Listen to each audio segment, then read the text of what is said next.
अस्सलाम वालेकुम। Chemistry unit atomic structure, और इस यूनिट में पढ़ेंगे all atomic models and theories about atomic structure. एक ही लेक्चर में पढ़ेंगे ताकि आप डिफरेंट एटॉमिक मॉडल्स और थ्योरीज का आपस में कंपैरिजन कर सकें और कंफ्यूज ना हो। अक्सर बच्चे कंफ्यूज रहते हैं इन मॉडल से रिलेटेड, कन्फ्यूजन ताकि दूर हो जाए। सबसे पहले एटॉमिक स्ट्रक्चर से रिलेटेड जो कॉन्सेप्ट था डेमोक्राइटस ने दिया, फिर डाल्टन एटॉमिक थ्योरी, फिर उसके बाद discovery of electron proton neutron हुए थे।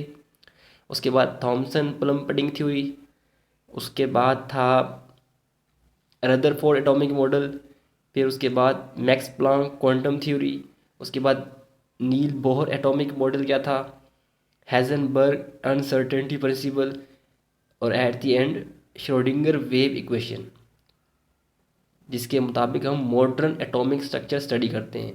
दूसरे लफ्ज़ों में शेल्स, सब शेल्स, ऑर्बिटल्स और इलेक्ट्रॉन्स की लोकेशन एग्जैक्ट क्या है, इलेक्ट्रॉन्स रिवॉल्व कैसे करते हैं न्यूक्लियस के गिर्द शेल्स में, ये श्रोडिंगर वेव इक्वेशन बताती है।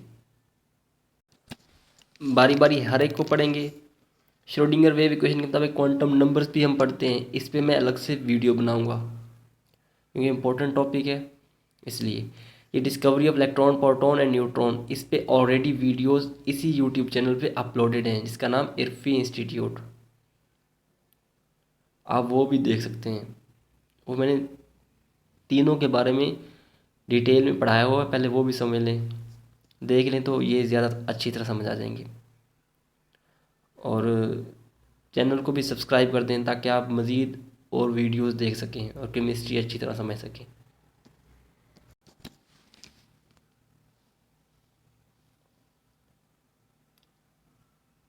इसके अलावा अदर साइंटिस्ट ने भी काम किया दरमियान में, जैसा कि डी ब्रोगली ने अपनी इक्वेशन पेश की, डुअल नेचर ऑफ मैटर, ये डी ब्रोगली ने बताया था। इसके अलावा डायरेक्ट का काम भी था, वो भी दरमियान में पढ़ेंगे। हाइड्रोजन स्पेक्ट्रम आ जाता है। इन थोड़ा थोड़ा कॉन्सेप्ट, थोड़ी थोड़ी बातें, इन सब के बारे में पढ़ेंगे। और ये लेक्चर वेरी इंपॉर्टेंट है एंटी टेस्ट स्टूडेंट्स, नीएमटी CAT, T CAT, NUMS, chemistry से रिलेटेड हर बच्चा इससे पढ़ सकता है।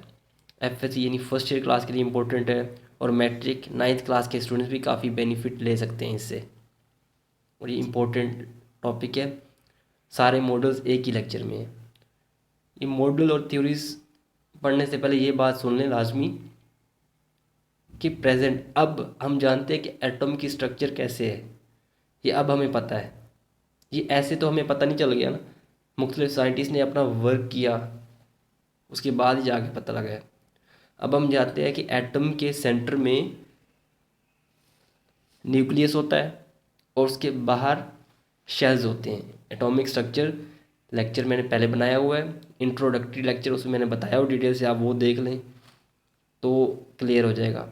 एटम के सेंटर में न्यूक्लियस होता है, प्रोटॉन और न्यूट्रॉन होते हैं न्यूक्लियस में, और शेल्स में इलेक्ट्रॉन्स रिवॉल्व करते हैं न्यूक्लियस के गिर्द, अराउंड न्यूक्लियस। ये शेल्स हैं।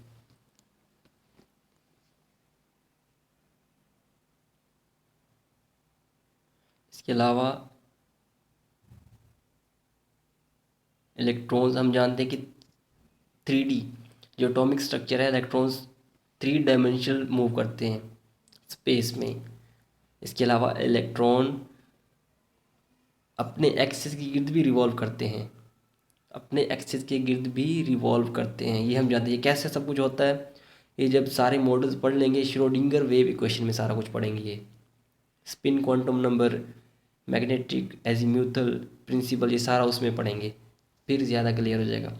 ये मैं अब की बात कर रहा हूँ। देखिए, इलेक्ट्रॉन जो तीनों एक्सिस में, X axis, Y axis and Z axis, electron revolve करता है और अपने एक्सिस के गिर्द तो करता ही करता है। कैसे करता है ये पढ़ने के बाद ही पता चलेगा। ये मैं वैसे अब बता रहा हूँ कि अब के मुताबिक मॉडर्न जो एटॉमिक स्ट्रक्चर हम यूँ स्टडी करते हैं। अब यहाँ तक हम कैसे पहुँचे, यहाँ तक हम कैसे पहुँचे हैं, ये सारा एटॉमिक मॉडल्स पढ़ने के बाद ही पता चलेगा। अपने एक्सिस के गिर्द इलेक्ट्रॉन मूव करता है, क्लॉकवाइज और एंटी क्लॉकवाइज दोनों सोर्सों में कर सकता है। दोनों तरह से। ये सारा कुछ अब के मुताबिक है, मॉडर्न के मुताबिक। अब पढ़ते हैं मॉडल्स एंड थ्योरीज। इसके अलावा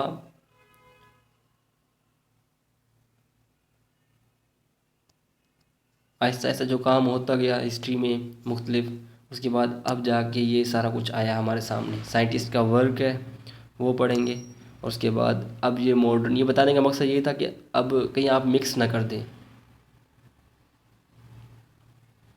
उसके बाद ये मॉडल हमें सामने पेश आया।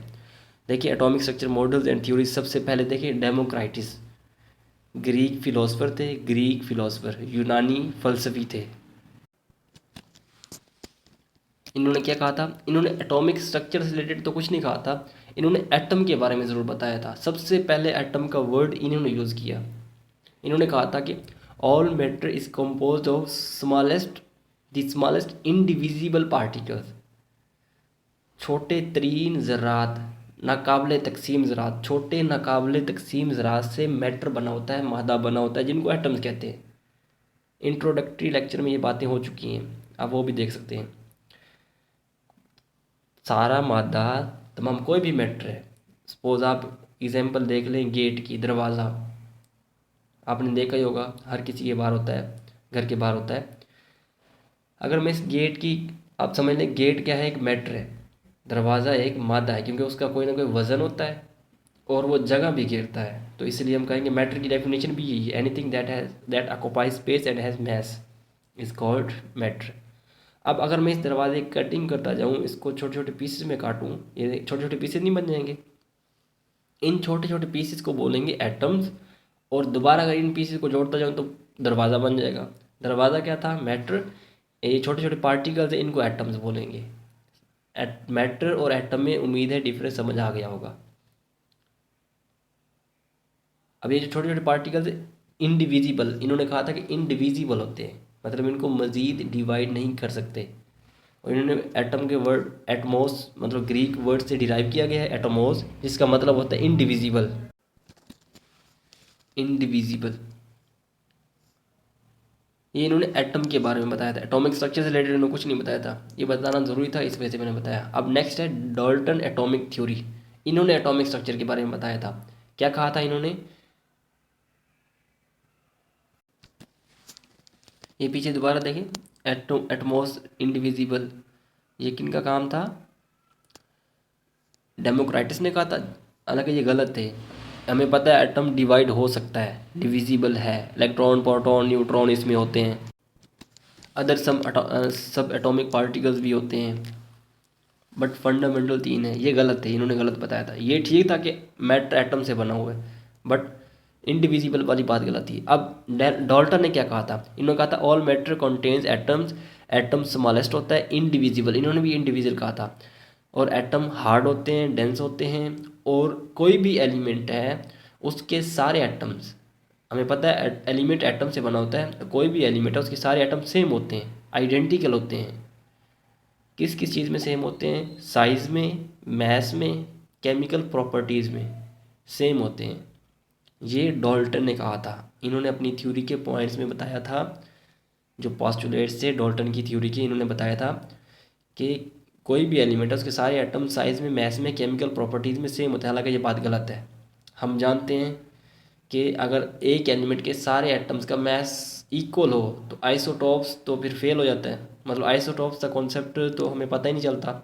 हम जानते हैं आइसोटॉप्स की डेफिनेशन ये है कि एटॉमिक नंबर सेम होता है, नंबर ऑफ प्रोटॉन सेम होते हैं उन्हीं एटम्स के, और मैस नंबर डिफरेंट होता है, यानी एटम्स का मैस डिफरेंट होता है। वो एटम्स आपस में क्या कहलाते हैं, आइसोटॉप्स कहलाते हैं, जिनका atomic number same, mass number different, या एटॉमिक दूसरे लफ्ज़ों में मैस कह सकते हैं, या वज़न उन एटम्स का डिफरेंट होता है, तभी तो वो आइसोटॉप्स कहलाते हैं।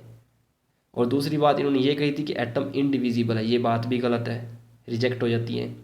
एटम डिविजिबल है, इलेक्ट्रॉन प्रोटॉन न्यूट्रॉन। तो डाल्टन की थ्योरी भी गलत होगी, जाहिर सी बात है, एक थ्योरी गलत होगी तो दूसरी साइंटिस्ट करेंगे, अदर साइंटिस्ट वर्क करेंगे।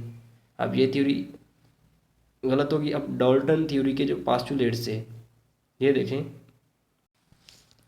डाल्टन थ्योरी के बाद सब एटॉमिक पार्टिकल्स भी डिस्कवर हो गए थे जो मैंने पहले बताए हैं। गोल्डस्टाइन ने प्रोटॉन डिस्कवर किया था, जे थॉमसन ने इलेक्ट्रॉन डिस्कवर किया था, चैडविक ने न्यूट्रॉन डिस्कवर किया था। डाल्टन थ्योरी के बाद ही सब एटॉमिक पार्टिकल्स डिस्कवर हुए थे। अब जब ये पार्टिकल डिस्कवर हो गए तो डाल्टन की थ्योरी रिजेक्ट हो गई, क्योंकि इन्होंने कहा था एटम इंडिविजिबल है, तो इस वजह से इसकी थ्योरी भी रिजेक्ट हो गई। इन तीनों पे, इलेक्ट्रॉन प्रोटॉन न्यूट्रॉन की डिस्कवरी पे मैंने वीडियोस ऑलरेडी अपलोड कर दी हैं इरफी इंस्टीट्यूट यूट्यूब चैनल पे, आप वो भी देख सकते हैं। वो मैंने अलग से वीडियोस बनाई हुई, आप वो देख लें। अब after discovery of electron proton and neutron, these are fundamental particles of any atom. अब अगला प्रॉब्लम क्या था कि इलेक्ट्रॉन प्रोटॉन न्यूट्रॉन की लोकेशन कहाँ होती है, ये एटम में अरेंज कैसे होते हैं, अरेंजमेंट इनकी कैसे होती है, अगला प्रॉब्लम ये था। अब फिर वर्क स्टार्ट हो जाता है साइंटिस्ट का। अब मॉडल स्टार्ट हो जाते हैं दोबारा। देखें ना, एक साइंटिस्ट का काम रिजेक्ट हो रहा है तो दूसरा साइंटिस्ट अपना मॉडल पेश कर रहा है। इन एवरी मॉडल दो बातें हम करेंगे। हर मॉडल में आप नोट भी कर रहे होंगे, हम दो बातें करेंगे। एक, उसी मॉडल के पॉस्टुलेट्स कि मेन पॉइंट्स क्या हैं उस मॉडल में, उस साइंटिस्ट ने उस मॉडल में क्या बातें बताई थी अहम अहम, और उसमें कमियां क्या थी। दूसरी बात हम करेंगे उसमें डिफेक्ट्स क्या थे जिसकी वजह से वो मॉडल रिजेक्ट हो गया और फिर नेक्स्ट साइंटिस्ट ने अपना वर्क, अपना मॉडल पेश किया। ये दो बातें हम करेंगे हर मॉडल में, तकरीबन हर मॉडल में यही बात होगी। बस मैक्स प्लैंक क्वांटम थ्योरी में थोड़ी एक डिफरेंस आ जाता है, वो भी बताऊंगा आगे जाके। अब स्टार्ट करते हैं डाल्टन एटॉमिक थ्योरी, जिस पर ऑलरेडी बात हो चुकी है। अच्छा, डाल्टन एटॉमिक थ्योरी को बिलियर्ड्स बॉल मॉडल भी कहा जाता है, क्योंकि इन्होंने कहा था एटम हार्ड और डेंस होते हैं, सख्त होते हैं। तो आपने देखा होगा, अगर बिलियर्ड की जो बॉल्स होती हैं वो अगर आपने देखी हो तो वो भी काफ़ी सख्त होती हैं, हार्ड होती हैं, हार्ड बॉल की तरह होती हैं। तो इनकी थ्योरी को, डाल्टन की थ्योरी को बिलियर्ड्स बॉल एटॉमिक मॉडल भी कहा जाता है। नेक्स्ट थ्योरी थी जे थॉमसन पलम पडिंग थ्योरी। इन्होंने क्या कहा था, एटीज़ में इन्होंने अपनी थ्योरी पेश की, क्या अपना मॉडल पेश किया, वो था कूलम्स लॉ पे। फिज़िक्स का ये लॉ है, इलेक्ट्रोस्टैटिक्स लॉ है। इन्होंने क्या कहा था, एटम्स स्फेरिकल होते हैं, इनकी शेप स्फेरिकल होती है, जिसमें पॉजिटिव चार्जेस और मैस जो होता है, एटम का मैस प्रोटॉन और न्यूट्रॉन बताता है। पॉजिटिव चार्जेस और मैस यूनिफॉर्मली डिस्ट्रीब्यूट होते हैं एटम में, और इलेक्ट्रॉन जो होते हैं वो एम्बेडेड होते हैं, उसके अंदर घुसे होते हैं। कैसे, ये मैंने डायग्राम बनाई है पिंक कलर में। ये जो शेप है स्फेरिकल है, स्फेयर की तरह, अंडे की तरह कह सकते हैं। ये जो पॉजिटिव वाले हैं ये क्या हैं, पॉजिटिव चार्जेस हैं, मैस भी कह सकते हैं, क्योंकि एटम का मैस दो चीज़ें बताती हैं, प्रोटॉन और न्यूट्रॉन। प्रोटॉन में पॉजिटिव चार्ज होता है, और इलेक्ट्रॉन वो इन्होंने कहा था इम्बेडेड होते हैं, अंदर घुसे होते हैं। कैसे, ये जो ग्रीन कलर में बना रहा हूँ, लाइन लगा रहा हूँ नेगेटिव वाली, ये शो करी है इलेक्ट्रॉन्स को, क्योंकि इलेक्ट्रॉन्स पर नेगेटिव चार्ज होता है, इस वजह से मैंने नेगेटिव जो साइन होता है वो लिख दिया है। अब ये जो थ्योरी थी ये कूलम्स लॉ पे करती थी कि इलेक्ट्रॉन जो डिस्ट्रीब्यूट होते हैं, जो एम्बेडेड होते हैं, ताकि रिपल्शन को कम कर सकें, ताकि रिपल्शन को कम कर सकें। वैसे भी पल्म का मतलब होता है आलू बुखारा, फ्रूट होता है आलू बुखारा। बेर भी कैसे कहते हैं इसे, बेर, पल्म, कोई खाने वाली चीज़ लेनी। और पडिंग का मतलब होता है पुडिंग या पडिंग, खीर। आप पडिंग को समझ लें ये एटम है या स्फेयर है, और पलम को समझ लें ये क्या है, इलेक्ट्रॉन्स हैं। तो आप अच्छी तरह देख सकते हैं, जैसे एक खीर में मुख्तलिफ, आप बादाम समझ लें, बादाम एक खीर हो, ऊपर हम क्या कर दें, बादाम के जो पीसेस हैं ऊपर लगा दें, तो यूँ नहीं लगेगा कि खीर के अंदर बादाम घुसे हुए हैं। तो सेम इसी तरह इन्होंने कहा था पॉजिटिव चार्जेस यूनिफॉर्मली डिस्ट्रीब्यूट होते हैं एटम के अंदर, और जो इलेक्ट्रॉन्स होते हैं वो धंसे होते हैं, एम्बेडेड होते हैं। आप इस एग्जांपल से भी समझ सकते हैं। इस वजह से इसको पलम पडिंग थ्योरी कहते हैं। पडिंग सफ़ेयर हो जाएगी या एटम की शेप कह लें, पलम का मतलब बादाम समझ लें, आलू बुखारा समझ लें, बेर समझ लें। ये कम्प्लीटली रिजेक्ट हो गया, रदरफोर्ड ने इसको रिजेक्ट कर दिया, जे थॉमसन के मॉडल को रिजेक्ट कर दिया, और जे थॉमसन को बड़ा गुस्सा आया क्योंकि उसका मॉडल तो रिजेक्ट हो गया ना इस वजह से। रदरफोर्ड कैसे रिजेक्ट किया था? क्योंकि साफ लफ्ज़ों में लिखा हुआ है कम्प्लीटली रिजेक्टेड। ऐसा होता भी नहीं, हमें भी पता है ऐसा नहीं होता। एटम के सेंटर में न्यूक्लियस होता है जिस पे पॉजिटिव चार्ज होते हैं और इलेक्ट्रॉन्स रिवॉल्व करते हैं। अब इन्होंने रिजेक्ट कैसे किया था? रदरफोर्ड ने जे थॉमसन का पलम पटिंग थ्योरी ये पढ़ते हैं। देखें रदरफोर्ड एटॉमिक मॉडल, और इसको डिस्कवरी ऑफ न्यूक्लियस भी कहते हैं। मतलब न्यूक्लियस भी इसी मॉडल में रदरफोर्ड ने डिस्कवर किया था। इनका जो एक्सपेरिमेंट था उसे कहते हैं गोल्ड लीफ एक्सपेरिमेंट। सोने के बारीक वर्क पे सोने के बारीक वर्क पे इन्होंने एक्सपेरिमेंट किया to know how positive and negative charges arrange, कैसे अरेंज होते हैं। इन्होंने very thin sheet of gold ली जिसकी जो थिकनेस थी 0.04 सेंटीमीटर थिकनेस थी। और इस गोल्ड लीफ पे, इस सोने के वर्क पे इन्होंने अल्फ़ा पार्टिकल्स की बौछार की थी, बम्बार्डमेंट की थी अल्फ़ा पार्टिकल्स की गोल्ड लीफ पे, गोल्ड फॉइल पे। अब हमें पता है गोल्ड क्या है, एलिमेंट है, और एलिमेंट किससे बना होता है? एटम से। तो हम एक एटम लेते हैं, गोल्ड का एक एटम लेते हैं, उससे भी समझ सकते हैं। पूरी लीफ लेने की ज़रूरत नहीं है, समझने के लिए आप एक एटम ही काफ़ी है। ये एक वन एटम ऑफ गोल्ड है जो मैंने डायग्राम नहीं, ये सेंटर में जो ब्लैक बना हुआ है ये क्या है? न्यूक्लियस है उसी एटम का, गोल्ड के एटम का न्यूक्लियस है।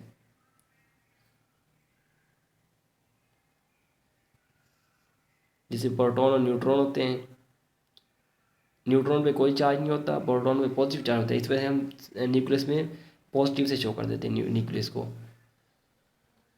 और इलेक्ट्रॉन इस तरह डिस्ट्रीब्यूट है, यूनिफॉर्मली डिस्ट्रीब्यूट है, इलेक्ट्रॉन डिस्ट्रीब्यूट है।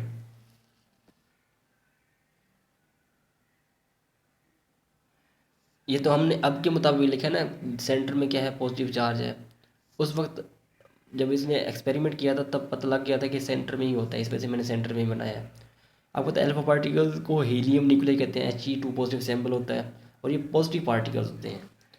तो मैं अल्फा पार्टिकल्स को यहाँ जो बम्बार्डमेंट करूँगा वो पॉजिटिव पार्टिकल्स की ही करूँगा, अल्फा पार्टिकल्स। ये मैंने आपको बता दिया। अब यहाँ पे एक्सपेरिमेंट क्या था इस पे ज़रा आपने गौर करना है। जब इन्होंने बम्बार्डमेंट की थी अल्फा पार्टिकल्स की, तो ज़रा गौर करना, कुछ अल्फा पार्टिकल्स स्ट्रेट जा रहे हैं, एटम को क्रॉस करके जा रहे हैं। ये देखिए, ये क्रॉस करके अनडिफ्लेक्टेड है, मतलब स्ट्रेट लाइन में जा रहे हैं। कुछ अल्फा पार्टिकल्स डिफ्लेक्ट हो रहे हैं, यानी मुड़ रहे हैं। देखिए ना, कुछ अल्फा पार्टिकल्स डिफ्लेक्ट हो रहे हैं, कुछ ग्रेटर एंगल पे हो रहे हैं, कुछ स्मॉलर एंगल पे हो रहे हैं, मतलब कुछ ज़्यादा मुड़ रहे हैं, कुछ कम मुड़ रहे हैं। और कुछ अल्फा पार्टिकल ऐसे भी थे जो बाउंस बैक हो गए थे, मतलब वापस आ गए थे।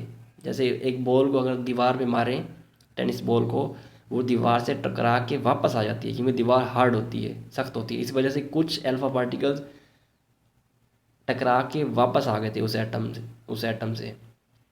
ये सारा उन्होंने ऑब्जर्वेशन की, रदरफोर्ड ने ऑब्जर्वेशन की।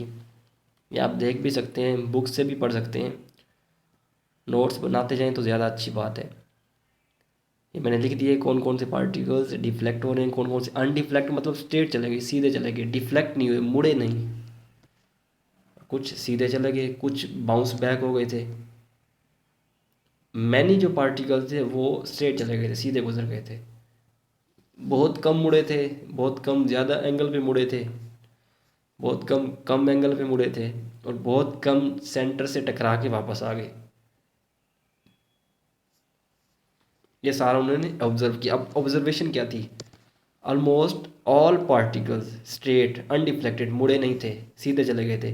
Very few deflected at small angles, very few deflected at large angles. ये उन्होंने देखा अपने एक्सपेरिमेंट में, रदरफोर्ड ने। आप भी देख सकते हैं सामने, एंगल भी मैंने बना दिए सॉरी।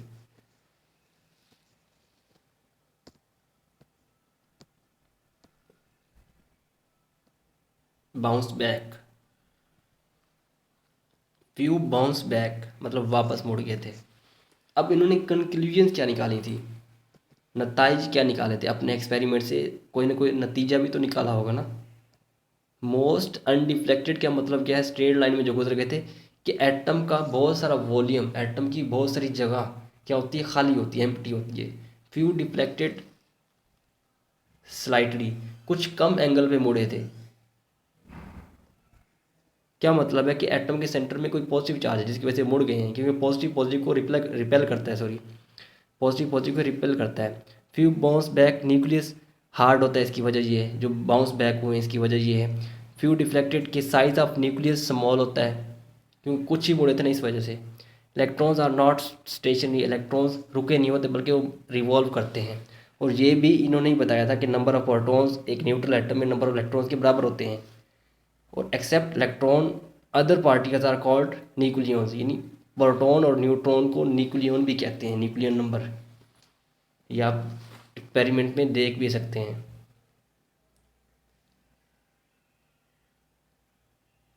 ये स्पेस है एटम की, अल्फा पार्टिकल से पॉजिटिव चार्ज होता है, इस वजह से कुछ एटम के सेंटर में न्यूक्लियस होता है जिसपे पॉजिटिव चार्ज होता है, तो अल्फा पार्टिकल्स भी पॉजिटिव चार्ज है। तो कुछ पार्टिकल्स डिफ्लेक्ट हो जाएंगे, मुड़ जाएंगे, क्योंकि रिपेल करते हैं ना पॉजिटिव पॉजिटिव को। कुछ जो सेंटर में से जाएंगे, सेंटर पे जाके टकराएंगे, तो वो तो बिल्कुल ही वापस आ जाएंगे।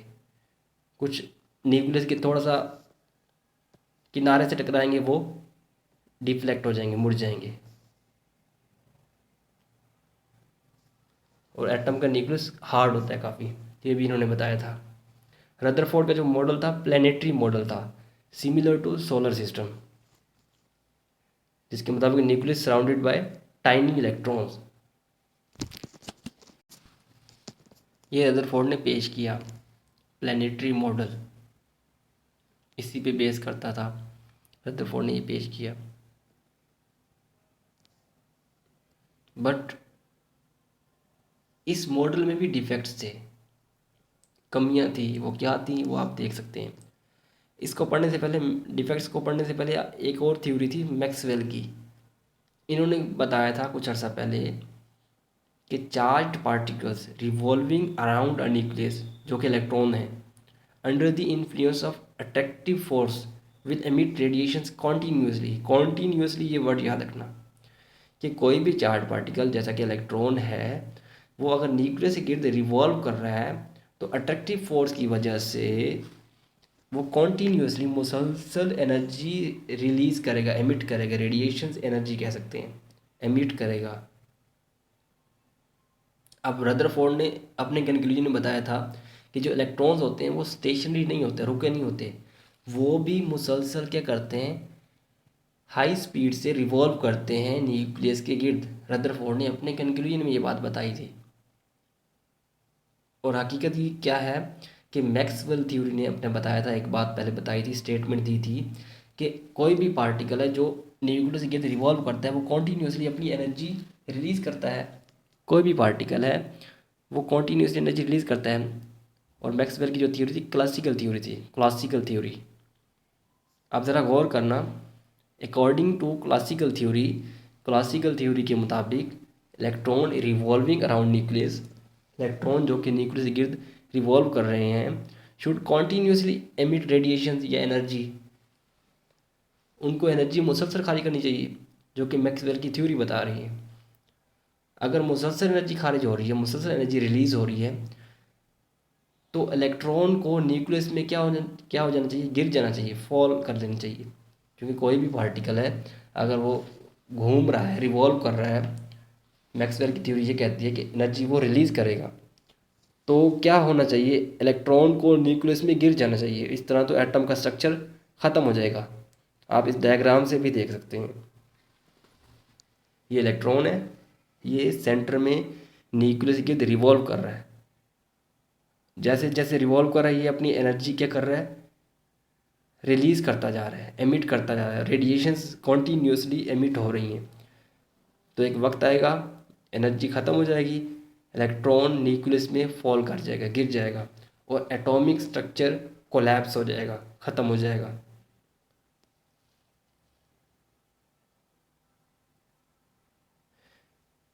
और ये डिफेक्ट था रदरफोर्ड की थ्योरी में, कॉन्टीन्यूस वाली बात ये गलत थी। ये एक डिफेक्ट था। दूसरा भी देखें, दूसरा ये था कि अगर एनर्जी कॉन्टीन्यूसली एमिट हो रही है तो एटम का जो स्पेक्ट्रम है क्या होना चाहिए, कॉन्टीन्यूस होना चाहिए। जाहिर सी बात है, कॉन्टीन्यूस रेडिएशंस रिलीज हो रही हैं तो स्ट्रक्चर भी क्या होना चाहिए, स्पेक्ट्रम सॉरी कॉन्टीन्यूस होना चाहिए। बट रियलिटी क्या है, हकीकत क्या है, होना चाहिए कॉन्टीन्यूस रदरफोर्ड के मुताबिक। बट हकीकत क्या है, रियलिटी ये है कि एटम का जो स्पेक्ट्रम होता है वो लाइन स्पेक्ट्रम होता है। एटम का स्पेक्ट्रम लाइन स्पेक्ट्रम होता है, और लाइन स्पेक्ट्रम का दूसरा नाम एटॉमिक स्पेक्ट्रम भी कहते हैं।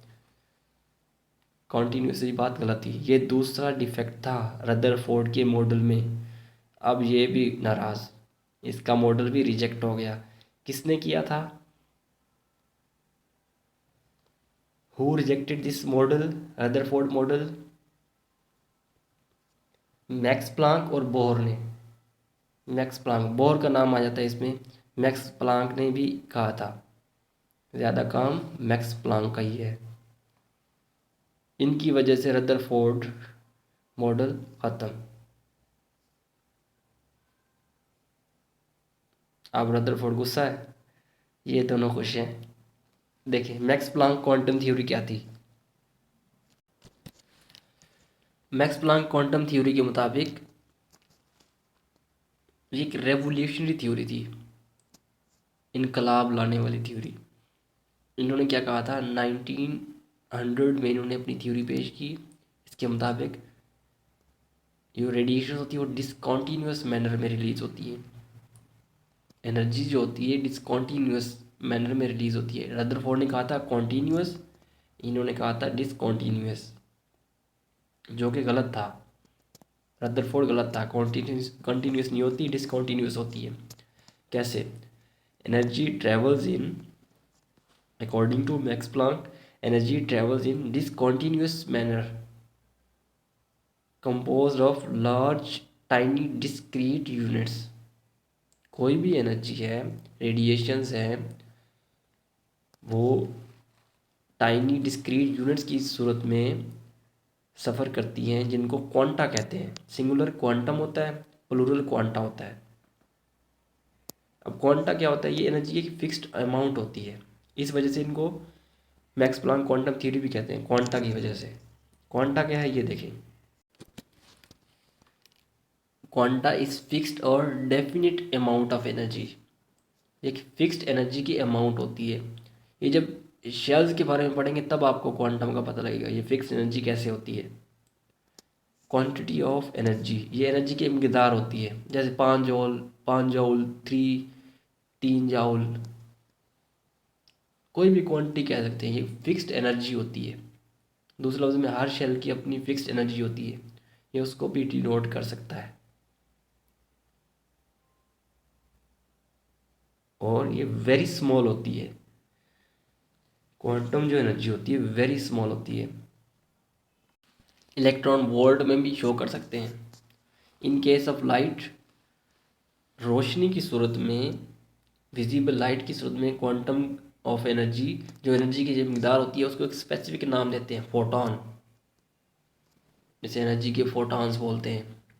देखिए सपोज सूरज से जो रोशनी आ रही है, एनर्जी आ रही है, हीट ही है ना, एनर्जी की फॉर्म है।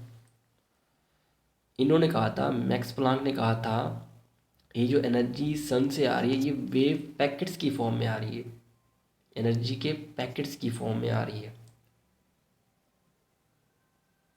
और इन पैकेट्स को क्या बोलते हैं, क्वांटम बोलते हैं। क्वांटा या quantum, quanta plural, quantum singular होता है, ये इन्होंने कहा था। और लाइट की फॉर्म में इसी इसी क्वांटम को, इसी एनर्जी की मकदार को फोटॉन बोलते हैं, अलग से नाम कह सकते हैं। Photon is a type of quanta या क्वांटम, स्पेसिफिक नाम है लाइट की सूरत में, फोटॉन। इनकी थ्योरी के मेन पॉइंट्स क्या थे, पोस्टुलेट्स क्या थे। एनर्जी जो होती है एब्जॉर्ब होती है या एमिट होती है, खारिज या जज़ब होती है, discontinuously in form of quanta, fix energy की सूरत में एनर्जी की स्पेसिफिक मकदार होगी, क्वांटिटी होगी जो खारिज या रिलीज़ होगी, सो रिलीज़ या एब्जॉर्ब होगी, खारिज या जज़ब होगी, वो एनर्जी कितनी होती है। और वही एनर्जी डायरेक्टली प्रोपोर्शनल होती है फ्रीक्वेंसी अब क्या होती है, number of waves per unit time, number of waves second, एक सेकंड में कितनी वेव्स पास करती हैं, ये फ्रीक्वेंसी होती है। इन्होंने कहा था वो एनर्जी फ्रीक्वेंसी के डायरेक्टली प्रोपोर्शनल होती है, और जब प्रोपोर्शनैलिटी का साइन ख़त्म करेंगे तो एच लगाएंगे, कांस्टेंट लगाएंगे। एच क्या है, प्लांक्स कांस्टेंट, इन्हीं के नाम पे कांस्टेंट है, जिसकी वैल्यू होती है 6.62 मल्टीप्लाई 10⁻⁻34 जाउल सेकंड। ये एनर्जी की एक फिक्स्ड अमाउंट होती है, E is equal to h v क्या है, यहाँ पे फ्रीक्वेंसी है। असल में ये जो एच है प्लांक्स कांस्टेंट, ये एनर्जी और फ्रीक्वेंसी की रेशो है, एनर्जी और फ्रीक्वेंसी की रेशो है। इंपॉर्टेंट एमसीक्यूज़ है। एनर्जी और फ्रीक्वेंसी की रेशो प्लांक्स कहलाती है, प्लांक्स कांस्टेंट कहलाती है। आपने ये पढ़ा होगा फॉर्मूला वेव्स में, फिजिक्स में होता है ये कि v is equal to f lambda. v क्या है, स्पीड, f क्या है, फ्रीक्वेंसी, जो हम प्लांक्स क्वांटम थ्योरी में इसे v से डिनोट कर रहे हैं, उल्टा कैसे ना, और लैम्डा को लैम्डा से ही। अब c over lambda is equal to v, v यहाँ पे क्या है, फ्रीक्वेंसी, ये मिक्स नहीं कर देना, फ्रीक्वेंसी।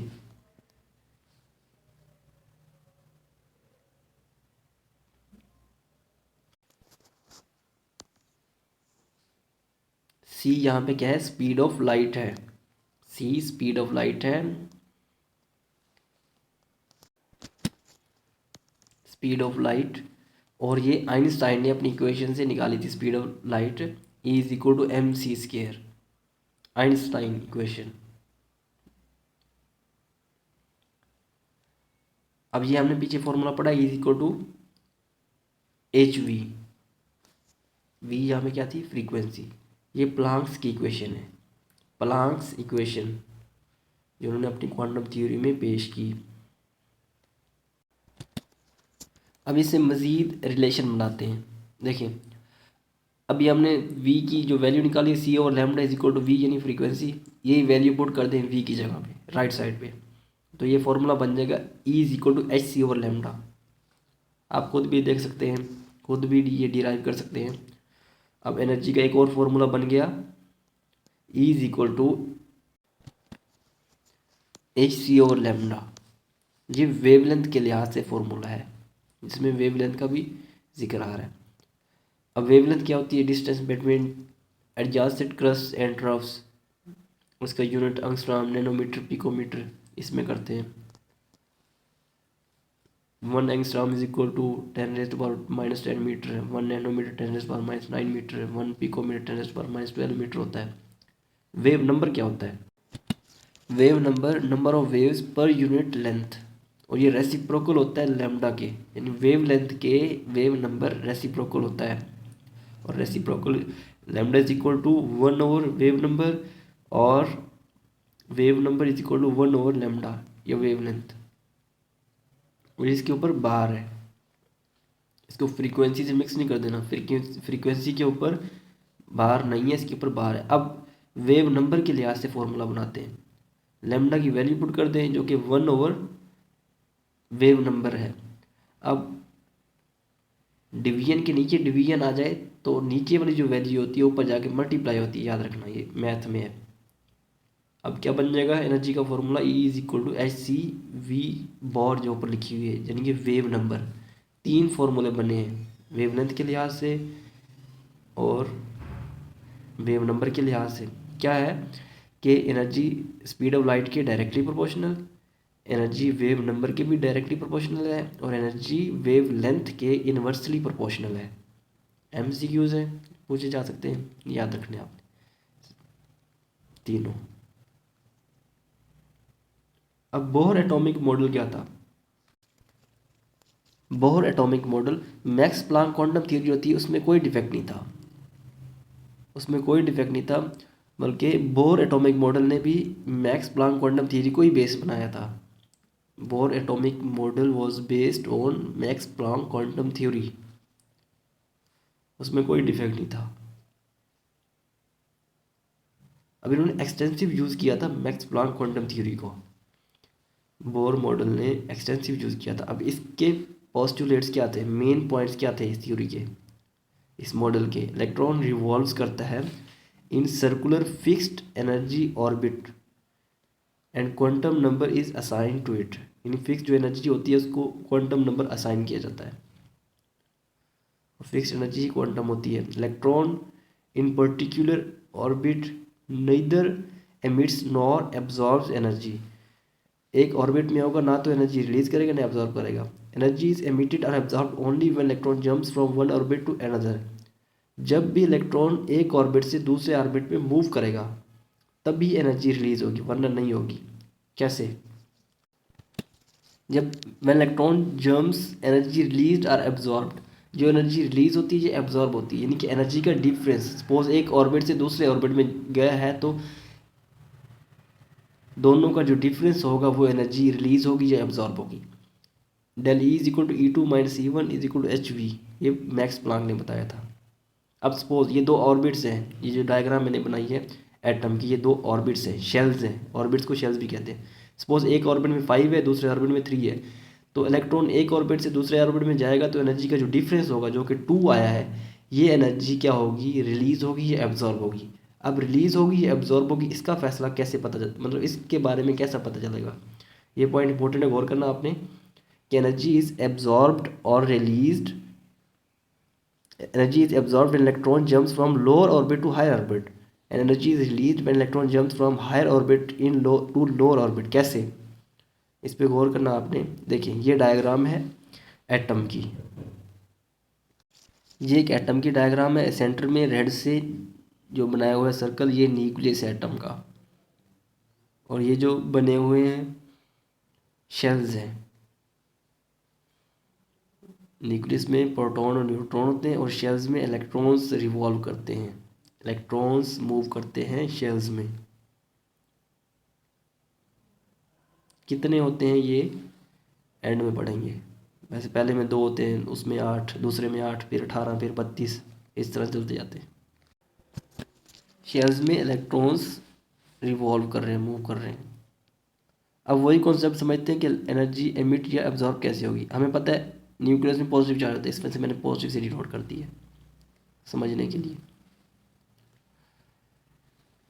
ये इलेक्ट्रॉन्स हैं। आपको पता है न्यूक्लियस से जितना ज़्यादा शेल दूर होगा उसकी एनर्जी ज़्यादा होगी, जो न्यूक्लियस के करीब होगा उसकी एनर्जी क्या होगी, लो होगी। ये भी बोहर का मॉडल आगे बताता है कैसे। अब यहाँ पे एनर्जी क्या है, न्यूक्लियस के करीब जो शेल है उसकी एनर्जी कम है, बाहर वाले की दूर, जो न्यूक्लियस से दूर शेल है उसकी एनर्जी ज़्यादा है। अब जब इलेक्ट्रॉन ने न्यूक्लियस के करीब वाले शेल से दूर में जाना है तो एनर्जी क्या करेगा, एब्जॉर्ब करेगा ना। इधर एनर्जी क्योंकि कम है, ऊपर ज़्यादा है, तो उसको ज़्यादा चाहिए ना ऊपर जाने के लिए। एक स्टेट है, मतलब कम स्टेट है, ऊपर वाली ज़्यादा स्टेट है, तो उससे उस स्टेट तक पहुंचने के लिए ज़्यादा एनर्जी चाहिए। सपोज पहले शेल में 40 है एनर्जी, दूसरे शेल में 50 है, तो उसको 10 और चाहिए तभी तो वो 50 के करीब जा पहुंचेगा। एग्जाम्पल समझ सकते हैं। तो मतलब लोअर एनर्जी ऑर्बिट से हायर एनर्जी ऑर्बिट में जाना है तो एनर्जी इलेक्ट्रॉन क्या करेगा, एब्जॉर्ब करेगा। अब सपोज हायर ऑर्बिट से इलेक्ट्रॉन ने लोअर ऑर्बिट में आना है तो क्या करेगा, एनर्जी एमिट करेगा, एनर्जी एमिट करेगा। सपोज हायर ऑर्बिट से लोअर ऑर्बिट में इलेक्ट्रॉन ने आना है, जो कि लोअर एनर्जी ऑर्बिट उसकी एनर्जी कम है, हायर की ज़्यादा। सपोज हायर की 50 है, लोअर की 40 है, तो वो 40 वाले में आना चाहता है इलेक्ट्रॉन, पहले उसकी 50 थी, तो उसको 10 रिलीज़ करनी पड़ेगी तभी तो वो 40 के बराबर आएगा। मतलब आपने इक्वलिटी चेक करनी है। ये तो मैंने एग्जांपल दी है समझाने के लिए। अब एक और एग्जांपल भी समझ सकते हैं आप। सपोज ये जो हायर एनर्जी ऑर्बिट है, न्यूक्लियस से दूर है, यहाँ पे कोई आदमी है जिसके पास 200 रुपये हैं, और न्यूक्लियस करीब जो शेल है उसके पास एक आदमी है, उसके पास पैसे हैं 100 रुपये, 100 रुपीज़। हायर एनर्जी ऑर्बिट के पास जो आदमी है उसके पास 200 रुपीज़ हैं, लोअर के पास 100 रुपीज़ है। एक आदमी है, अब इस आदमी ने लोअर एनर्जी ऑर्बिट से हायर एनर्जी ऑर्बिट में जाना है, न्यूक्लियस के करीब वाले शेल से दूर वाले शेल में जाना है, तो उसे 100 रुपये चाहिए ना उस स्टेट तक पहुंचने के लिए, उस जगह तक पहुंचने के लिए, क्योंकि वहाँ क्या है 200 रुपये वाले आदमी ही रह सकते हैं, मतलब जिसके पास 200 रुपये होंगे, तो उसे 100 रुपये और चाहिए। दूसरे लफ्ज़ों में वो एनर्जी एब्जॉर्ब करेगा। अगर इलेक्ट्रॉन की बात करें तो एनर्जी इलेक्ट्रॉन क्या करेगा, एब्जॉर्ब करेगा। अब उल्टा चलें, अब हायर एनर्जी ऑर्बिट में 200 रुपये वाला आदमी है जिसके पास 200 रुपये हैं, और लोअर वाले के पास 100 रुपये हैं, तो उसने नीचे वाले स्टेट में जाना है, मतलब लोअर एनर्जी स्टेट में जाना है, न्यूक्लियस के करीब जाना है। तो वो इक्वलिटी कब होगी, बराबरी कब होगी, जब वो 100 रुपये दे देगा, दूसरे लफ्ज़ों में इलेक्ट्रॉन एनर्जी रिलीज़ कर देगा, तभी तो वो उसके बराबर जा पहुंचेगा, क्योंकि वहाँ गुंजाइश ही 100 रुपये की है। तो 200 वाला 100 रुपये रिलीज़ कर देगा, इलेक्ट्रॉन रिलीज़ कर देगा। इससे भी आप समझ सकते हैं। ज़्यादा है तो मुझे दे दो। अच्छा, अब आगे है electrons is a material particle. अगला पास्टुलेट, ये भी बोहर ने ही बताया था, electron is a material particle, its position and momentum can be calculated with great accuracy. Position और मोमेंटम दोनों ग्रेट एक्यूरेसी से, मतलब दोनों की जो पोजीशन है, पोजीशन और मोमेंटम दोनों हम अच्छी तरह फाइंड कर सकते हैं। बट हकीकत क्या है, हकीकत ये है कि ये गलत था, इसने गलत बताया था। इसको रिजेक्ट किया था हैज़नबर्ग ने, जो आगे पढ़ते हैं, ये आगे पढ़ेंगे, इसका मॉडल भी रिजेक्ट होएगा, देखना आगे जाके रिजेक्ट हो जाएगा। अगला इनका पोस्टुलेट है बोहर का, electron revolve in those orbits having fixed angular momentum. Electron सिर्फ उन ऑर्बिट्स में ही रिवॉल्व करेगा जिनका एंगुलर जो मोमेंटम होता है वो फिक्स होता है, ये इन्होंने बताया था। इसके अलावा और किसी ऑर्बिट में इलेक्ट्रॉन रिवॉल्व नहीं करेगा। अब एल एंगुलर मोमेंटम को शो करता है, इसकी वैल्यू होती है mvr, और mvr is equal to NH/2 NH/2, ये बोहर ने बताया था। यहाँ पे n से मुराद एनर्जी लेवल है, ऑर्बिट है, शेल है, एक ही बात है। ऑर्बिट नंबर, शेल नंबर या एनर्जी लेवल नंबर, तीनों नाम है शेल्स के। अब सपोज अगर पहला शेल है तो वैल्यू क्या बन जाएगी, एंगुलर मोमेंटम बन जाएगी 1h/2। h की वैल्यू पता है, पाई की पता है, हम निकाल लेंगे 2h/2। दूसरा शेल, तीसरा शेल 3h/2 हम निकाल सकते हैं। चौथा शेल 4h/2, ये भी हम इजीली निकाल सकते हैं। इनका मतलब क्या है असल में, ये देखते हैं, एक डायग्राम से देखते हैं।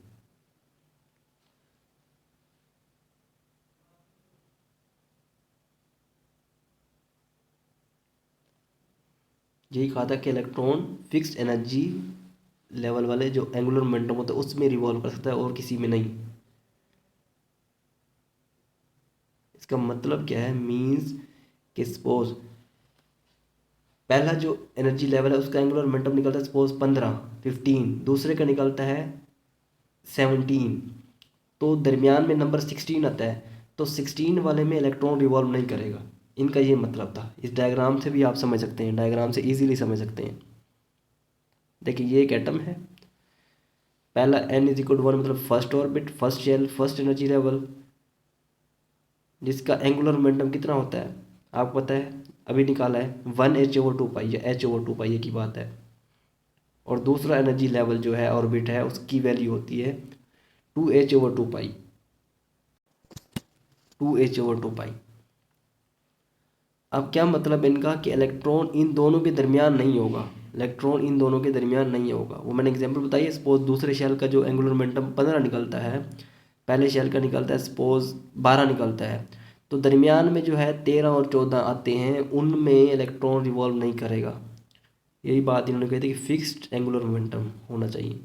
अब बोहर ने रेडियस ऑफ ऑर्बिट भी इन्होंने निकाला था। रेडियस क्या होता है, सबसे पहले ये देखिए, बोहर की स्पेलिंग चेक कर लें, BOH4 लिखा हुआ है।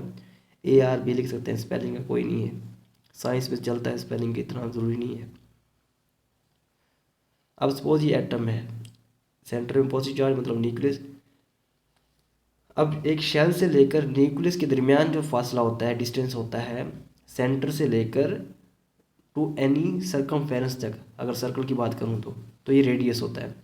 ये फर्स्ट शेल का रेडियस हो जाएगा, ये सेकंड का बन जाएगा, न्यूक्लियस लेकर दूसरे शेल तक ये सेकंड शेल का रेडियस बन जाएगा।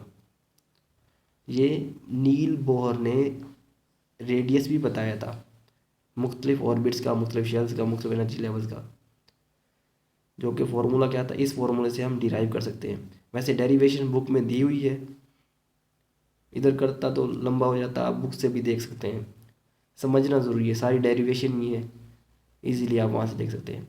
ये फार्मूला होता है R=ε0 h square over pi me square multiply n square. n क्या है यहाँ पे, orbit number, shell number, energy level number, एक ही बात है।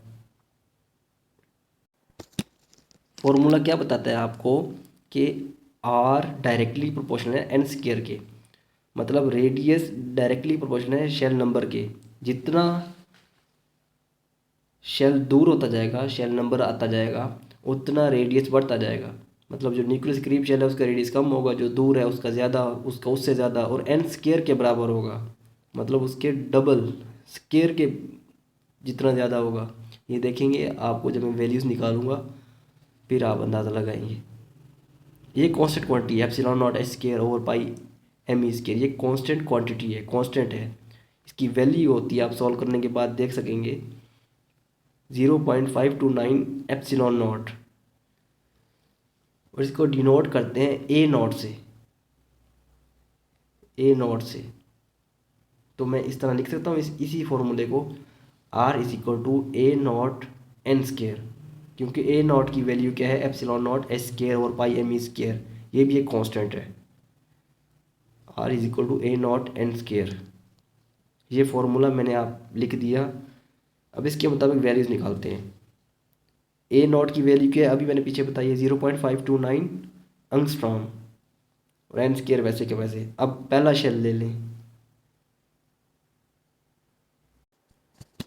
अब suppose first shell, first orbit, first energy level R1, जिसका रेडियस क्या होगा R1, क्या निकलेगा वो 0.529 एंगस्ट्रॉम, और n की वैल्यू 1 होती है, 1 का स्केयर 1 ही आता है, मतलब यही वैल्यू आ जाएगी 0.529 एंगस्ट्रॉम। ये पहले शेल का रेडियस होता है, पहले ऑर्बिट का रेडियस यही होता है।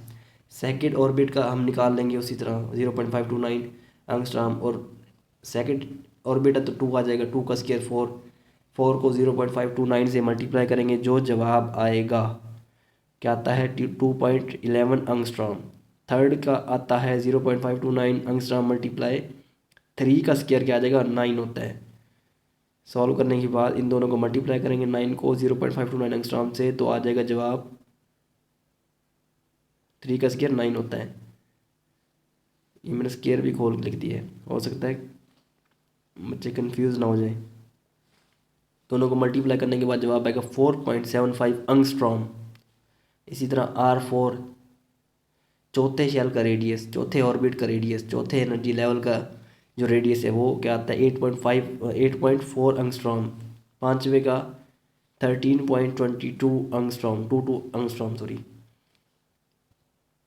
आप ये देख रहे होंगे इनसे कि जैसे जैसे n की वैल्यू बढ़ती जा रही है, मतलब शेल का नंबर जो है बढ़ता जा रहा है, वैसे वैसे रेडियस भी बढ़ता जा रहा है। मतलब जितना शेल न्यूक्लियस से दूर होता जा रहा है उसका रेडियस भी बढ़ता जा रहा है, और n स्केयर के मुताबिक बढ़ता जा रहा है। जैसे अगर दूसरा रेडियस है तो 4 टाइम्स रेडियस इंक्रीज हो रहा है। इसका मतलब हुआ कि shells are not equally spaced, वो बराबर स्पेस नहीं होते। जैसे जैसे शेल दूर होता जाता है वो उसका रेडियस भी बढ़ता जाता है। आप दोनों का डिफरेंस भी ले सकते हैं, दूसरे शेल का रेडियस और पहले शेल का रेडियस डिफरेंस क्या आएगा 1.59 एंगस्ट्रॉम। इस तरह तीसरे और दूसरे का जो डिफरेंस है वो आता है 2.64। बाकियों का भी इस तरह आप देख सकते हैं। अब यहाँ पे एक बात गौर करने वाली है कि जो डिफरेंस है, रेडियस का डिफरेंस भी बढ़ता जा रहा है। कि शेल नंबर बढ़ने से रेडियस तो बढ़ ही रहा है, जो रेडियस का दो दो ऑर्बिट्स के दरमियान डिफरेंस है वो भी बढ़ता जा रहा है, वो भी इंक्रीज होता जा रहा है। रेडियस भी बढ़ रहा है और रेडियस का डिफरेंस भी बढ़ रहा है, दोनों बढ़ रहे हैं, इंक्रीज हो रहे हैं। ये बातें याद रखनी है, एमसीक्यूज में आती हैं।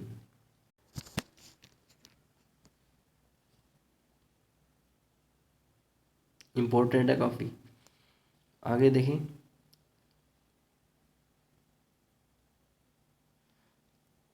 Are is equal to a nought n square. अगर मैं 1 लिखूँ तो ए नॉट आ जाएगा, दूसरा ऑर्बिट 4a0, तीसरा ऑर्बिट 9a0, चौथा 16a0। अब इससे अंदाज़ा लगा सकते हैं कि second shell is 4 times, second shell is 4 times away from nucleus, और जो थर्ड है, third shell is 9 times, third shell is 9 times away from nucleus. ये आप देख भी सकते हैं। पहला शेल तो होगा न्यूक्लियस से a0 टाइम्स, जिसकी वैल्यू आप निकालेंगे 0.529 एंगस्ट्रॉम हो जाएगा। दूसरा शेल 4 टाइम्स हो जाएगा न्यूक्लियस से, तीसरा 9 टाइम्स हो जाएगा, चौथा 16 टाइम्स। बट जो सेकंड शेल है, यहाँ पे काम की बात है, न्यूक्लियस तो कितना दूर होगा ये तो हमने बता दिया। अब जो थर्ड शेल है वो सेकंड शेल से कितना टाइम्स होगा दूर, तो आप डिफरेंस ले लें, सिंपल। 9 में से 4 गया 5, 5 टाइम्स अवे होगा थर्ड शेल सेकंड शेल से। बाकियों का भी आप इसी तरह ले सकते हैं। इन दोनों का डिफरेंस 9 माइनस 4 5 आ जाएगा।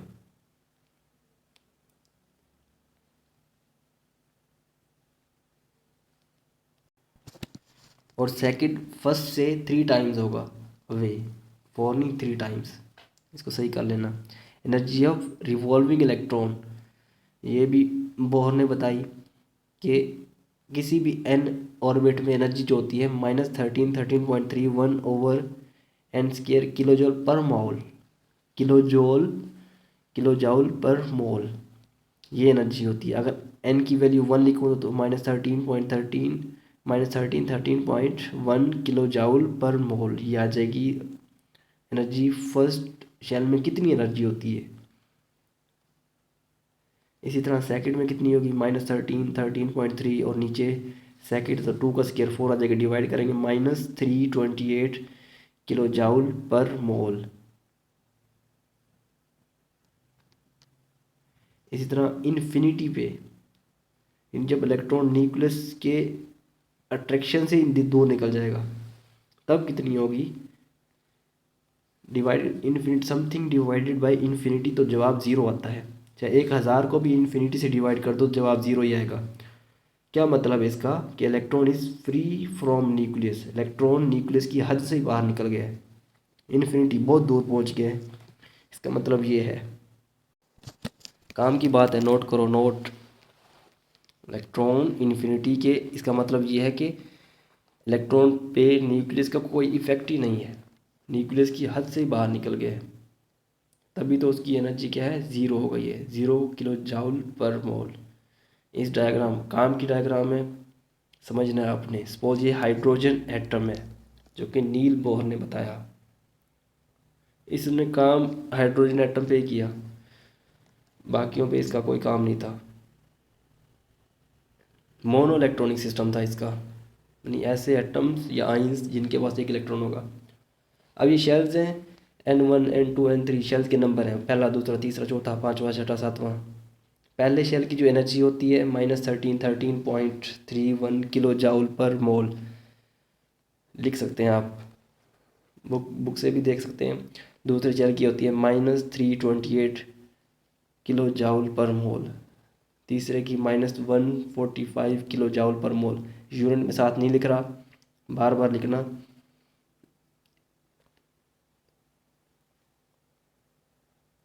बस आपने ये याद रखना कि किलो जाउल पर मोल, मैं बार बार नहीं लिख रहा।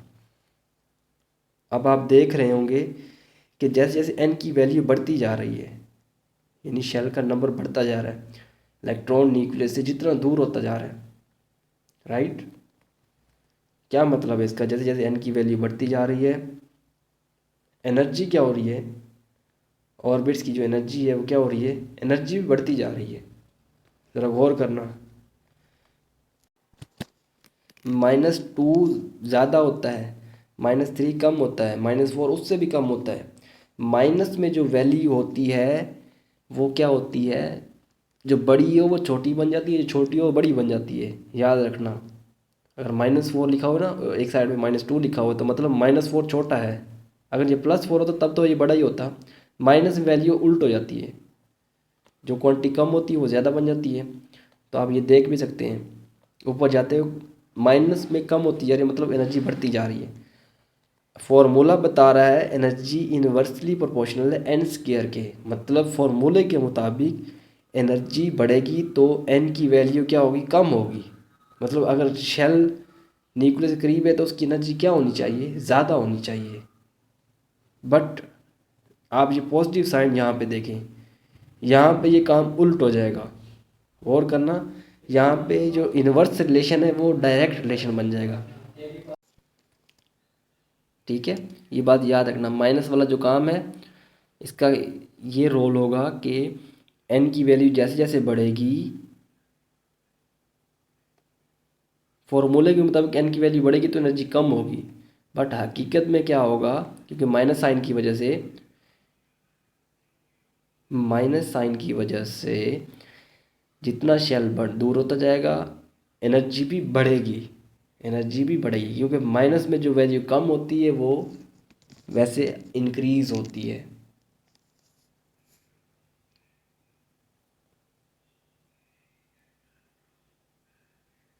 ये आगे देखें मज़ीद क्लियर हो जाएगा। देखिए, पहले शेल की है -1313, दूसरे की है -328।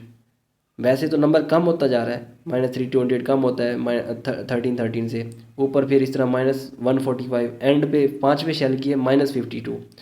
अब 52 वैसे कम होता है 1313 से, 1313 से, बट माइनस साइन की वजह से -52 बड़ा हो जाएगा -1313 से।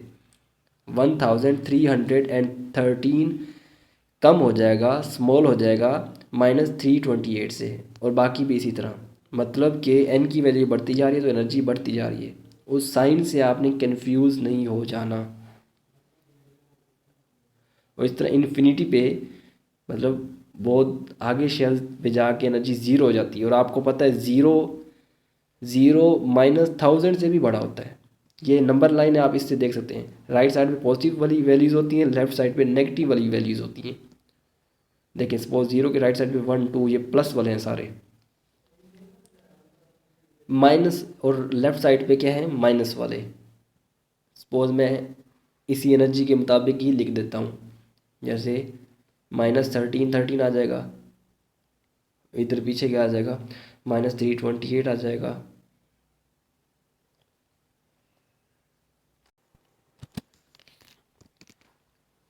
ये -328, आगे फिर -145, फिर -82, फिर -52, इस तरह। अब आप इधर से चलें, देखें 0, फिर इधर -1 -2 -3 -4, इस तरह -52 -82 बढ़ते जाएंगे।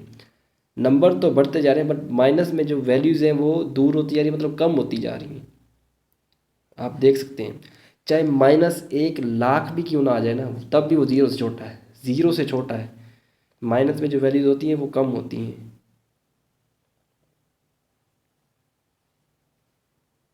ये ऑल दीज जो लेफ्ट पे लिखी हुई हैं वैल्यूज़, बाईं साइड पे ये ज़ीरो से कम हैं, और जैसे जैसे ज़ीरो के करीब आती जाएंगी मतलब बढ़ती जाएंगी। तो हम कह सकते हैं आसानी से कि -52 ग्रेटर है -1313 से। क्या मतलब हुआ, अब ये अब ये आप एनर्जी का डिफरेंस भी देख सकते हैं आसानी से। एनर्जी का डिफरेंस देखेंगे तो एनर्जी का जो डिफरेंस है, जैसे जैसे एन की वैल्यू बढ़ती जा रही है एनर्जी तो बढ़ती जा रही है, ये हमने पीछे देख लिया, बट एनर्जी का डिफरेंस कम होता जा रहा है। ज़रा गौर करना आप, E2 और E1 का डिफरेंस 984 है, E3 E2 का 182, E4 E3 का 63 है। एनर्जी का डिफरेंस कम होता जा रहा है, आप खुद ऑब्जर्व कर लें, डिफरेंस कम होता जा रहा है और वैसे एनर्जी बढ़ती जा रही है। अब बोहर मॉडल के मुताबिक ये एटॉमिक स्पेक्ट्रम भी पेश किया गया, इस पे अलग से वीडियो बनाऊंगा। जो कि एटम का जो स्पेक्ट्रम होता है हमेशा लाइन स्पेक्ट्रम होता है, कॉन्टीन्यूस नहीं होता, तभी तो रदरफोर्ड को रिजेक्ट कर दिया गया, बोर ने किया था बेचारे को। अब इस पे मैं सेपरेट वीडियो बनाऊंगा एटॉमिक स्पेक्ट्रम पे, काफ़ी इंपॉर्टेंट लेक्चर है, इसलिए अलग से वीडियो बनाऊंगा।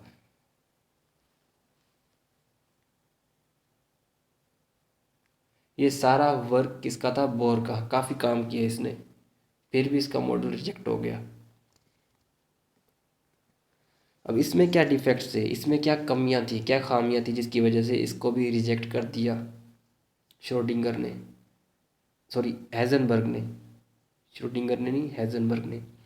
अब इसमें डिफेक्ट ये था कि इसका मॉडल था वन इलेक्ट्रॉन सिस्टम के लिए था, ऐसे एटम्स जिनमें एक इलेक्ट्रॉन होता है, मतलब दूसरा एटम जिसका प्रोटॉन क्या होता है, एक होता है एटॉमिक नंबर। आप देख सकते हैं हाइड्रोजन में एक ही प्रोटॉन एक इलेक्ट्रॉन, हीलियम में वैसे दो प्रोटॉन होते हैं, जब H पॉजिटिव की बात होगी तब एक बन जाएगा, यानी ये मल्टी इलेक्ट्रॉनिक सिस्टम के लिए काबिल कबूल नहीं था। तो ये पहला डिफेक्ट था। दूसरा है when hydrogen spectrum was observed by means of high resolving power spectrometer, जो स्पेक्ट्रल लाइंस हैं वो स्पेक्ट्रल लाइंस वो सेवरल वेरी फाइन लाइंस में डिवाइड होती दिखाई दी।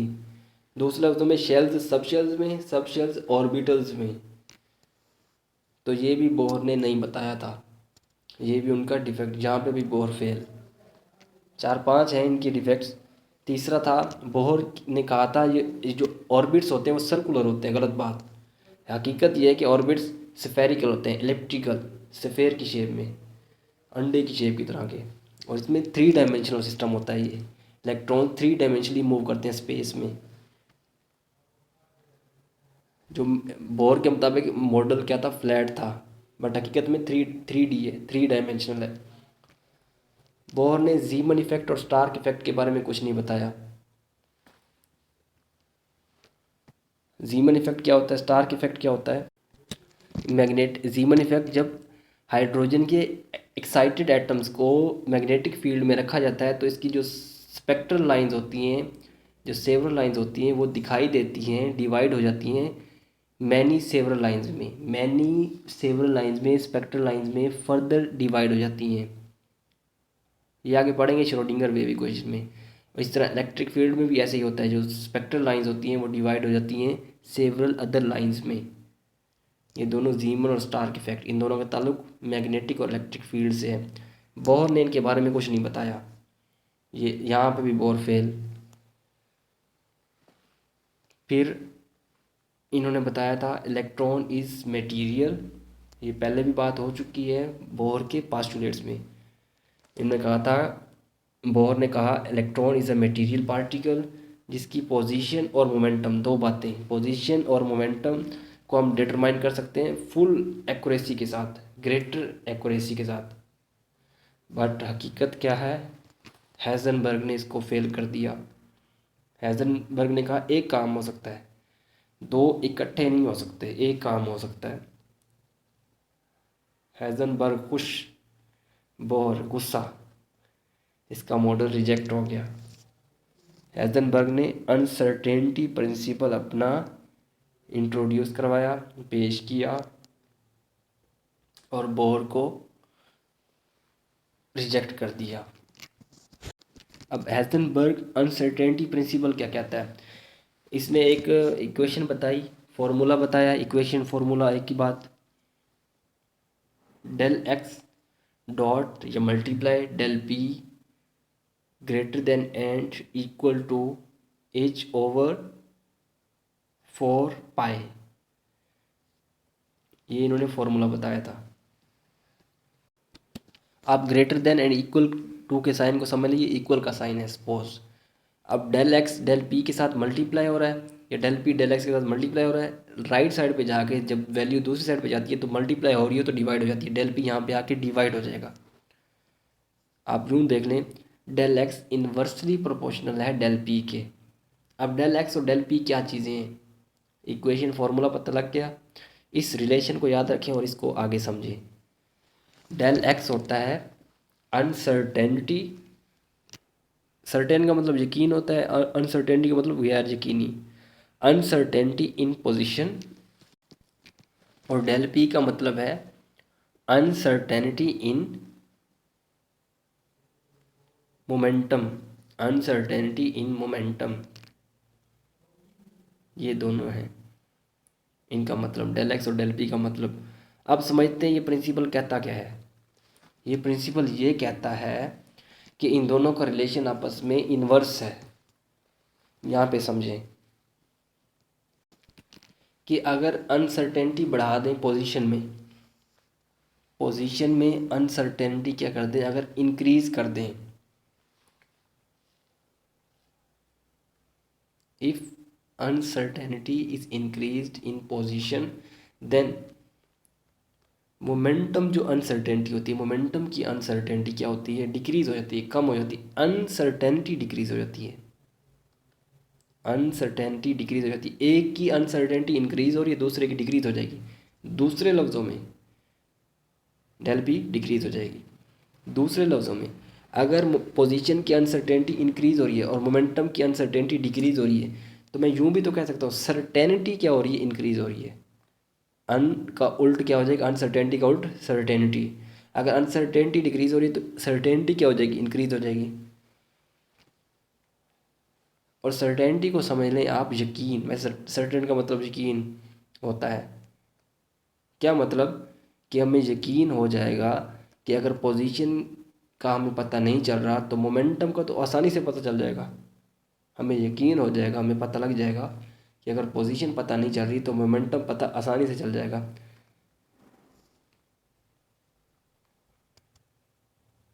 मतलब पोजीशन अगर लेस एक्यूरेट मैयर हम कर सकते हैं, मैयर ही नहीं कर सकते, मुश्किल है, तो मोमेंटम को तो हम आसानी से मैयरमेंट कर सकते हैं, मोर एक्यूरेट, इस तरह भी समझ सकते हैं।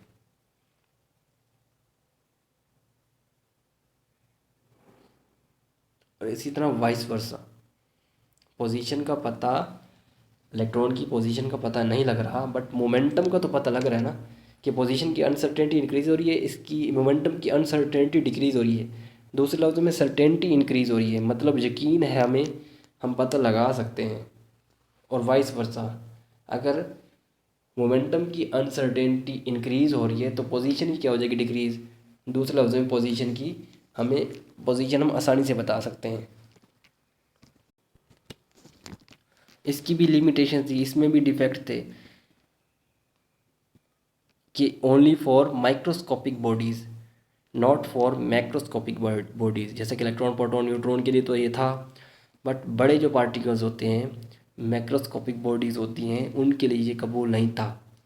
और याद रखना, कॉम्पटन जो इफेक्ट है फिज़िक्स में हम पढ़ते हैं, अगर वो समझ आ रही तो ये अनसर्टेनिटी प्रिंसिपल आसानी से समझ आ जाता है। आप इतना भी याद रख लें काफ़ी है केमिस्ट्री में। ये कॉम्पटन जो इफेक्ट है करेक्ट एक्सप्लेन करता है हेज़नबर्ग अनसर्टेनिटी प्रिंसिपल। ये पोजीशन हम फाइंड कर सकते हैं, मोमेंटम हम फाइंड नहीं कर सकते हैं। सेम इसी तरह अगर मोमेंटम फाइंड कर सकते हैं तो पोजीशन फाइंड नहीं कर सकते। दोनों में से एक काम हो सकता है, हेज़नबर्ग ने कहा था, बोहर ने कहा था दोनों हो सकते हैं, हेज़नबर्ग ने कहा था एक हो सकता है।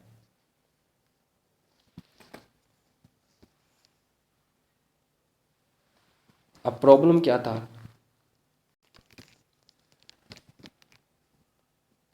अब प्रॉब्लम क्या था आगे, श्रोडिंगर ने कहा था कि हम जो इलेक्ट्रॉन होता है उसको फाइंड करने की जो प्रोबेबिलिटी होती है उसको हम इजीली फाइंड कर सकते हैं। अब कैसे कर सकते हैं, ये क्वांटम नंबर्स में ही पढ़ेंगे, श्रोडिंगर वेव इक्वेशन में ही पढ़ेंगे। आपको एक तरतीब समझ आ गई होगी, किसने जो मॉडल पेश किया उसमें क्या खूबियाँ थी, क्या खामियाँ थी, फिर आगे किस तरह रिजेक्ट हुआ एट द एंड। श्रोडिंगर ने ये बताया था कि प्रोबेबिलिटी होती है जो फाइंडिंग इलेक्ट्रॉन की, इलेक्ट्रॉन कहाँ पाया जाता है, उसके मैक्सिमम चांस कहाँ है कि वो कहाँ पे होगा, उसका मोमेंटम क्या होगा, उसकी लोकेशन क्या होगी, उसकी पोजीशन क्या होगी, ये हम अंदाज़ा लगा सकते हैं। दूसरे लफ्ज़ में ये भी कह सकते हैं। अब ये सारी हवाई बातें हैं, हमें एटम ही आँख से नज़र नहीं आता, तो एटम के अंदर electron, proton, neutron, nucleus, shells, इनका पता कैसे, इंसानी आँख से चल ही नहीं सकता। मतलब सारी हवाई बातें हैं ये। आपने एक माइंड में स्केच बनाना है। इन्होंने ऑर्बिटल्स का कॉन्सेप्ट दिया श्रोडिंगर ने, शेल, सब शेल्स का, ये सारी बातें। चांस बताए थे मैक्सिमम के इलेक्ट्रॉन कहाँ हो सकता है, अपने क्वांटम नंबर्स के ज़रिए। 3 क्वांटम नंबर्स तो इन्होंने डिराइव किया अपनी इक्वेशन से। इसका मॉडल भी एक क्वांटम नंबर को एक्सप्लेन ना कर सका। एक अदर साइंटिस्ट हैं, वो क्वांटम नंबर पढ़ने के बाद ही बताऊंगा। ये सारा कुछ नेक्स्ट वीडियो में पढ़ेंगे। श्रोडिंगर वेव इक्वेशन को, जो कि बताती है शेल में सब शेल्स होते हैं, सब शेल्स में ऑर्बिटल्स होते हैं, उनके अंदर जाके कहीं इलेक्ट्रॉन होता है, जो कि 95% प्रोबेबिलिटी होती है कि यहीं पे इलेक्ट्रॉन हो सकता है। और इसी इक्वेशन के मुताबिक हम मॉडर्न एटॉमिक स्ट्रक्चर पढ़ते हैं कि यही equation Schrodinger wave equation, Schrodinger का जो मॉडल है, एटम की सही लोकेशन, कितने इलेक्ट्रॉन होंगे एटम के अंदर, मतलब इलेक्ट्रॉन के अंदर कितने एटम कौन कौन से ऑर्बिटल्स में होंगे, कहाँ पाए जाएंगे, उनकी पोजीशन क्या होगी, उनका मोमेंटम, एग्जैक्ट पोजीशन, ये सारा कुछ श्रोडिंगर बताता है। इसी की इक्वेशन बताती हैं, क्वांटम नंबर्स बनाते हैं। आगे वीडियो में, अगली वीडियो होगी हाइड्रोजन स्पेक्ट्रम, फिर क्वांटम नंबर्स, फिर शेप्स ऑफ ऑर्बिटल्स, फिर होगी इलेक्ट्रॉनिक कॉन्फ़िगरेशन। मुझे उम्मीद है चैप्टर का समझ तो लग गया होगा कि चैप्टर को पढ़ना कैसे है अच्छी तरह। ये सारे जो मॉडल्स हैं मैंने एक ही वीडियो बना दिए हैं ताकि आप अच्छी तरह कंपेयर कर सकें, और मुझे उम्मीद है आपने कंपेयर किया भी होगा और समझ भी आ गई होगी।